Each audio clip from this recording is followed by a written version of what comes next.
livremente, mas que caminhe dentro dos limites necessários para que a gente possa chegar ao céu, chegar à terra prometida, a nossa pátria. Por isso que quando Jesus chegou hoje no templo de Jerusalém, isso aqui já foi 1800 anos depois daquilo que aconteceu lá no Monte Sinai, das leis que Deus deu a Moisés. Jesus chega no templo de Jerusalém, que é enorme, grande. O templo de Jerusalém só existia este templo na face da terra. E todos os judeus, espalhados pelo mundo inteiro, tinham como obrigação ir nas peregrinações. Eram pelo menos 5 festas grandes, romarias enormes que se faziam ao templo de Jerusalém. A principal delas é a festa da Páscoa dos judeus, quando os judeus celebram até hoje, todos os anos, a festa da passagem do Mar Vermelho para a terra prometida. Então, essa Páscoa dos judeus celebrada atraía muitas pessoas para Jerusalém. E também esse templo de Jerusalém era o único lugar onde os judeus podiam oferecer sacrifícios. Que sacrifício era este? O sacrifício de animais. Quem tinha mais condições oferecia animais mais caros, maiores, de maior porte. E como era esse sacrifício? Esse sacrifício consistia na pessoa comprar um animal ou trazia esse animal,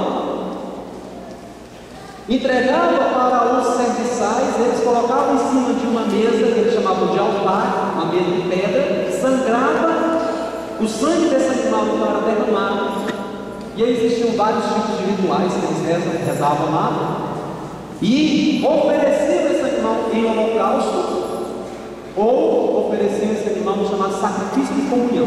Partiam no meio, quando era sacrifício de comunhão, eles partiam o animal no meio, davam metade para o templo e levava a metade para comer em casa. Isso na época da Páscoa. Quando era de holocausto, não. Eles pegavam o animal inteiro, derramavam o sangue e jogavam no incinerador.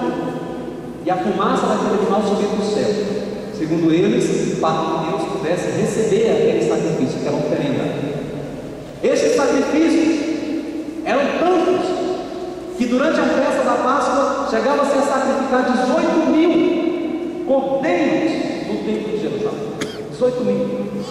E as pessoas que vinham de longe andando no deserto, em caravanas, viagens de longos dias. Jesus fez essa viagem com São José, Nossa Senhora, quando ele era menino, 12 anos, ele ficou perdido lá no templo. Mas os judeus todos faziam essas peregrinações, e quando chegavam em Jerusalém, tinha uma feira, por lá de fora do templo, ou na entrada do templo havia uma feira, onde as pessoas vendiam esses animais. Os mais pobres compravam as pombinhas, os passarinhos, porque não tinham condições muitas vezes de comprar um animal grande, ou às vezes queriam oferecer só aquela pequena oferta. Era necessário que houvesse essa feirinha? Era, porque senão como é que vai trazer esse animal na viagem? Longa, difícil, sem água, morria tudo. Então tinha que comprar lá em Jerusalém mesmo. E Jesus sabia disso. Tinha outro problema também da moeda, porque as pessoas traziam as moedas, a moeda tinha a inscrição, o rosto que estava na moeda, como toda moeda tem um rosto até hoje, naquele tempo também era assim, o rosto que estava na moeda era do imperador romano, de César. E César se autoproclamava um Deus, divino Augusto. As pessoas prestavam culto para o imperador romano, como se ele fosse divino mesmo. Por isso que ele disse esse nome, divino Augusto. Era um Deus, segundo o povo lá, né? Então, como que um judeu poderia entrar no templo sagrado do Deus único, que proíbe a fabricação de imagens de alguns deuses? Como é que entrava uma moeda dessa dentro do templo, para ofertar lá no templo? Não podia. Então eles trocavam, por isso que tinha um campista, câmbio, a troca da moeda. Então quando chegava na porta, eles traziam a moeda deles e trocavam pela moeda do templo própria, que era permitida entrar no templo. O que aconteceu na época da festa? Primeiro, porque Jesus ficou bravo e pegou o chicote. Primeiro, porque essas moedas, elas supervalorizavam, essa moeda do templo ficava com uma cotação altíssima no tempo da festa. Então o campista, quando chegavam as pessoas, elas traziam sacos e sacos de moeda e às vezes trocavam por uma ninharia de moeda que cabia na palma da mão. A exploração, enquanto o povo vinha para rezar, vinha para a romaria, vinha para as festas, a exploração, principalmente dos mais pobres. Não podia entrar com a moeda que tinham e eram roubados, assaltados na troca da moeda que podia entrar no templo. Os cambistas faziam isso. Depois, o ponto de venda era vendido mesmo. O sumo sacerdote que controlava o templo vendia o ponto onde ficavam as barraquinhas para vender esses animais por preços muito altos, e todo o dinheiro da venda daquele ponto ia para a família do bolso, não do templo, mas do sumo sacerdote, para a família dele. Então ele ficava, como diz o povo, lavava a égua na época da festa, porque ele vendia isso com um preço muito alto e ficava muito rico, ele e a família dele, o dinheiro era dele. Quando chegava na época da festa, esses animais, tudo ficava também com preço lá em cima. As pessoas precisavam pagar o valor daqueles animais.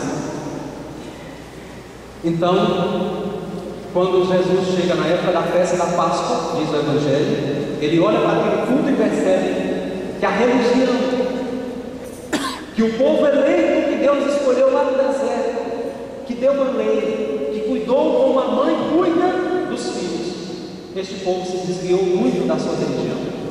Não era mais uma religião que preenchia o vazio existencial das pessoas, não era mais uma religião que trazia aquela fé, aquele ânimo. Os líderes religiosos não estavam mais preocupados com a libertação, não estavam mais preocupados se as pessoas mais pobres tinham acesso a Deus, muito pelo contrário, queriam encher o bolso de dinheiro. E se transformou então numa religião do comércio, o comércio com Deus.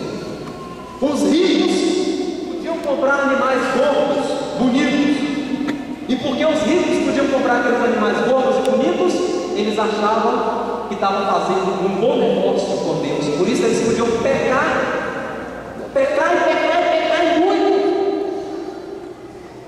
durante o ano todo. E quando chegasse na época da festa da Páscoa, eles iam lá e ofereciam um boi bem gordo. E o pobre, coitado, que podia oferecer uma pombinha, um cabrito.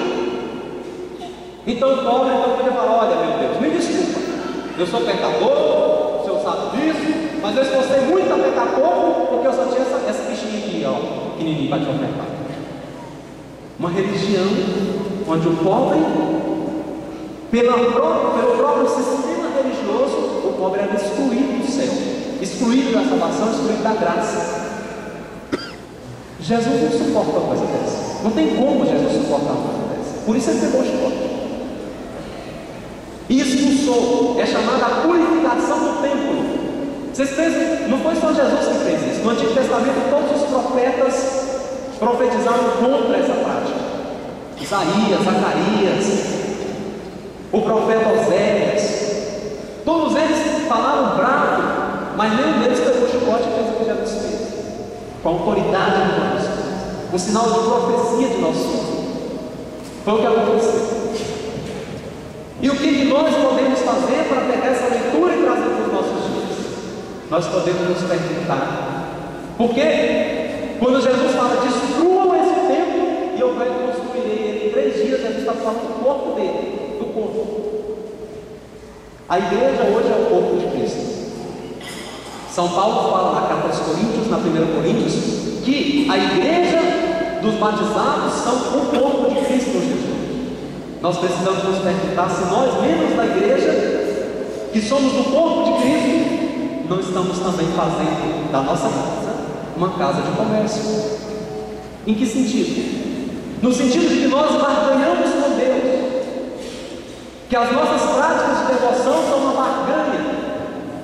Eu rezo para o Senhor me dar aquilo, eu dou esse dízimo, às vezes a pessoa fala, eu pago esse dízimo para o Senhor me dar aquilo. Um comércio, uma troca com Deus. Quantas promessas as pessoas fazem para ir à eternidade, por exemplo? Muitas vezes pessoas que nem sequer pisam o pé na igreja, na sua igreja paroquial, o ano inteiro, quando é na época de vir para a eterna, vai para lá.